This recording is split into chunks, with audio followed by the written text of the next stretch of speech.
ครับตอนนี้ก็เป็นวันเวลาดีนะครับเนาะเลิกดีแล้วนะครับเนาะเวลาเลิกเดียวเตรียมตัวนะครับเนาะ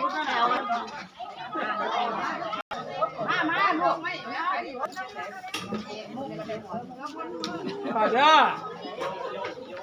ตอนนี้เอาย่างเดียวอาศัย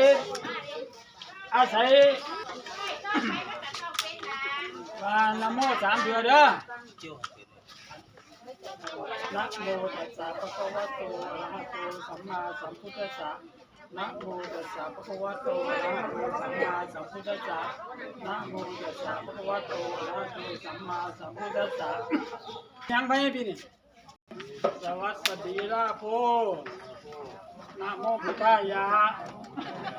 สวากขาโตภะคะวตาธัมโมญาตาเดือนดีเดือนอ้ายใช่สีสวัสดีลาโพนะโมพุทธายะสุปฏิปันโนภะคะวะโตสาวกสังโฆญาตาวันดีวันเสาร์ใช่สีสัตรักษาธรรมรักษาสังฆรักษาพุทธชัยโยธรรมชัยโยสังฆชัยโยสิทธิธรรมเมสุภาวันตุเมได้เลิกดียามเดียวเด้อมานี่ตาบันยังกวาดออกก่อนกวาดออกกวาดปักกวาดเสียงออกไปดินแล้วเอาครับรอบนี้เอาออกไปก่อนมาแล้วขอมาข้างหลังแม่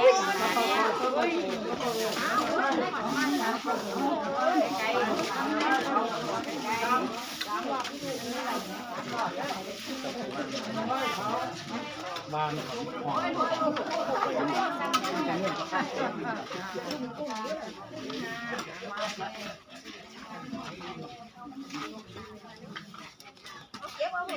เอาเป็นยังล่ะเอาเก็บเอาเลยเอาตีไปก็เห็นกัน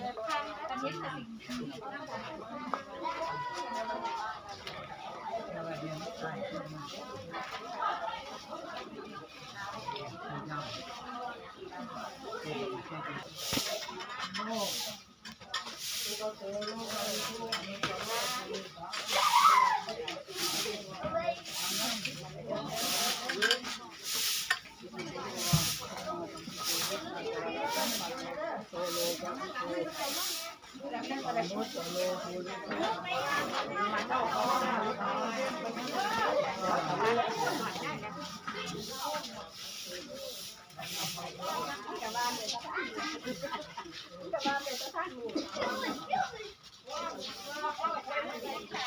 ให้หอดบ้านอยู่ดีมีสุขไปเนาะพ่อครับร้านก็ขาลอยขาลาไปนาเสียหอดไปเนาะถึง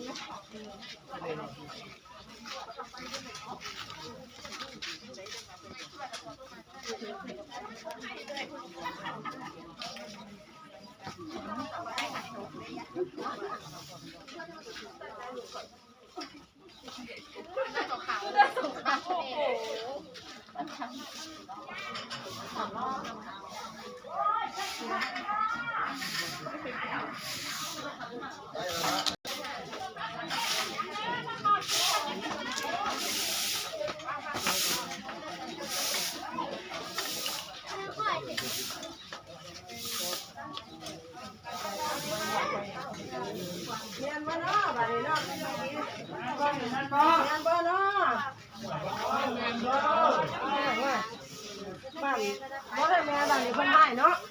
เพิ่นให้บ้านไปของไหม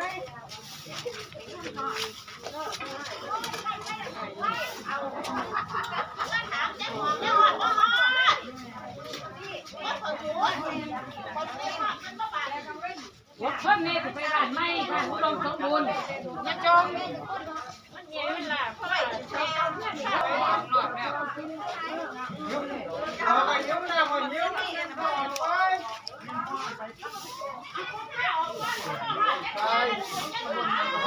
แล้ว ลู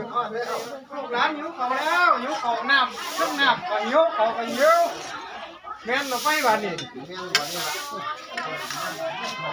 โอ้ถึงแล้วบันถึงแล้วตอนนี้ละน้ำนี่ละโอ้ยบ้านนี่ละบ้านดีเนาะโอ้ยบ้านดีนางธรณีเป็นต่างพญาหญิงเป็นต่างน้ำตอนนั้นธรณีต่างดินเป็นมูลหายเดี๋ยวอยู่กับคำพูดมั่งนี่แมงนี่เงินอ่างเต็มเฮือนตัวมองนี่ละ เอ้าพวกเจ้าไปจังไหนว่าจังไหนคือได้ยินข่าว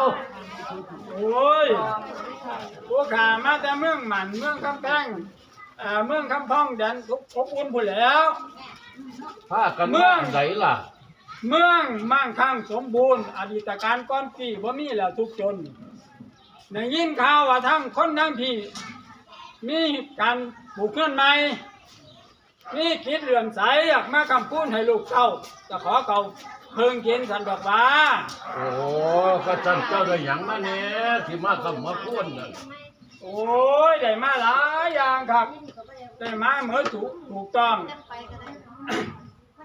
ได้มา คอยว่า ได้มาเหมือนถูกต้องพ่อไอ้แหลูกท้องมั่งลูกปัวได้มาเงื่อนข้ามแก้วแนวนิ่มเพชรน้ำอีกแหวนเพชรลำน้ำคาก็ได้มาคาธาตุบริวารได้มาทั้งนั้นคนเพื่อนคนบ่แห้งผียานก็ได้มา โอ้ หัวล้านพาบุญแห้งก็ได้มาคนแข็งแรงเอามารับใช้ก็เอามา ได้ ของที่ให้ก็เอามาจากแนว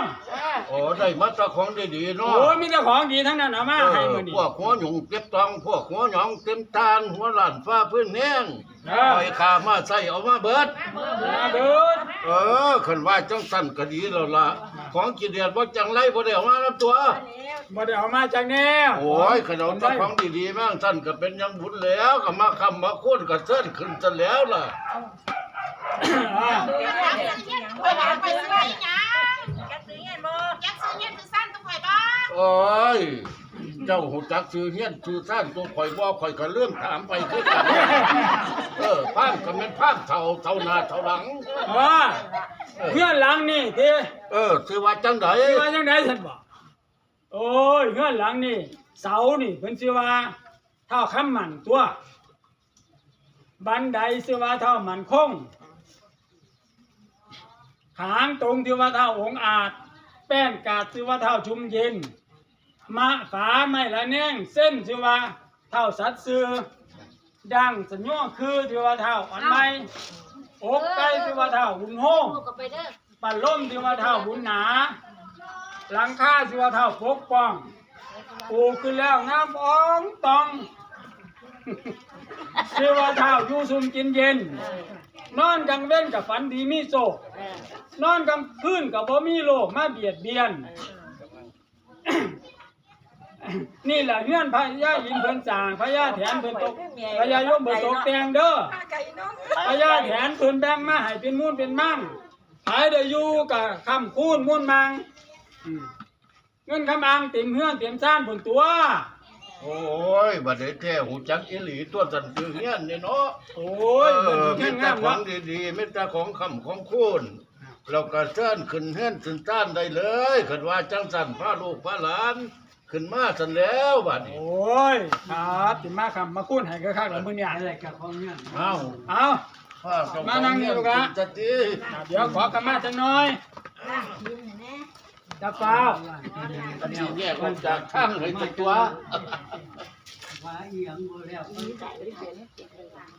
เจ้าผู้บันไดแก้วข้าขอเที่ยวท่องเที่ยวถึง เจ้าผู้บันไดแก้วค่ะขอเที่ยงเลย อย่าได้มีกำเว้นบาดปีนสุ่นเตาะสุ่นเจ้า ย่าเดี๋ยวนี้กำเว้นบาดตีนสุ่นเจ้า ย่ามเมื่อยิ่งใส่ขึ้นถูไถเอาตีนไต ย่าเมื่อยิ่ง ถูไถเอาตีนไต ถูไถเอาตีนไป อย่าได้มีบาปหายน้ำเสียนอย่าทางตีน ย่าเดี๋ยวนี้บาปให้น้ำเถื่อนยาทางตีน เจ้าผู้ปูรู้หนาพุทธตาบ่มีพอ เจ้าผู้ ผู้รู้รุดหนารุดตาบ่มีพอ สองแม่เลี้ยงแต่น้อยสู่เจ้ากันใหญ่มา สองแม่เลี้ยงแต่น้อยผู้เจ้ากันใหญ่มาก ย่ามเมื่อเด็กนุ่มน้อยเกี่ยวมือขลาดมืน ย่ามเมื่อเด็กนุ่มน้อย เกี่ยวมือ เที่ยวมืด ขลาดมืน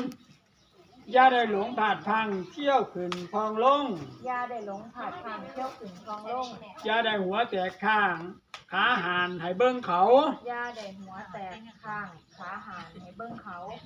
ย่าเมื่อโจรมาเขารักของเพื่อนให้เจ้าไล่ ให้เจ้าห้องเฮียกเอิ้นเจ้าของให้ตื่นมา ให้เจ้าของเหียกเอิญเจ้าของให้ตื่นมา ย่ามเมื่อโพค่าเข่าของเฮือนเขินขาด ย่าเมื่อผู้ฆ่าเขาของเพื่อนเถือนขาด ไอ้เจ้าแลนลัดตอนของเขาใส่เฮือนนะเด้อ ให้เจ้าแลนละตอนของเขาใส่เพื่อนเด้อ เอาน้ำจังน้อยล้างกินจังน้อยไปผู้ใดสิล้างให้ล้างเอาอย่าให้พอภาพล้างให้เถาะ บ่ได้บ่ภาพล่างบ่ได้อ้าวใครมาล่างมาเอาถือไว้หันหลังดูตอนลงเท่าไหร่โตขึ้นเหยียบนี่อย่างนี้ อย่างนี้นะเอา เหยียบทั้งสองตีนนะลูกโอ้ล่างนี้ดีมาจัง พ่อ พอแล้วไปได้ เดี๋ยวอย่าพ่อเหยียบบาทหนึ่งให้เงินหมื่นแลนมาห้องก็ต้องบอกน้ำเหยียบบาทสองให้เงินแสนแลนมาเข่าเหยียบบาทสามให้สร้างมาเต้าแลนมาโฮมเด้อเหยียบบาทสี่ให้ท่าสีท่าสาแลนมาซอยเหยียบบาทห้าเก็บกล้วยไข่เงินนี่บ่มีเหยียบบาทหก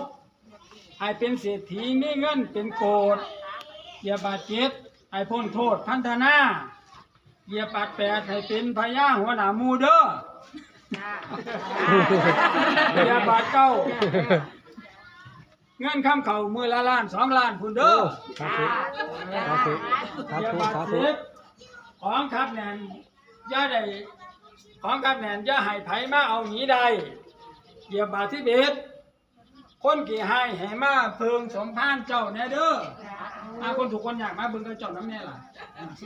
บัดนี้เข้าถึงมาขวาขึ้นมาก่อนลูกขวาขึ้นมา สำเร็จแล้วสำนักพิธีขึ้นบ้านใหม่นะครับสำเร็จเรียบร้อยแล้วครับเป็นวันใหม่เป็นพิธีเรียบร้อยนะครับสำหรับคลิปนี้ก็ขอบคุณพี่น้องเอฟซีนะครับเนาะคือกดติดตามกดไลค์กดแชร์ให้นะครับเนาะมันสะท้อนกลับมาเป็นบ้านล้างเสานะครับเนาะอยู่ทางในบ้านนะครับเนาะกลุ่มในนะครับการไปมาคำพูนในร้านนะครับเนาะหลังจากที่ทำงานมาอยู่กรุงเทพ3-4 ปีแล้วไม่สร้างบ้านเลยพอได้อยู่นะครับสร้างทางงามๆนะครับเนาะเกี่ยวกับได้อยู่หลังใหญ่กันของพ่อแม่นะครับเนาะหลังนี้เล่ากันได้ไม่สร้างไว้นะครับร้านสาวจะมีการมีงานเล่ากันได้มาพักผ่อนนะครับเนาะเป็นอย่างบุญนะครับเนาะทำการทำงานประมาณการสร้างอายุกับ400,000นะครับบ้านหลังนี้กับสำหรับที่นี่ขอยุติการถ่ายทำไปเพียงสำนึกนะครับเด้อเก็บหนาเรื่องต่อกันเลยนะครับเนาะสวัสดีครับ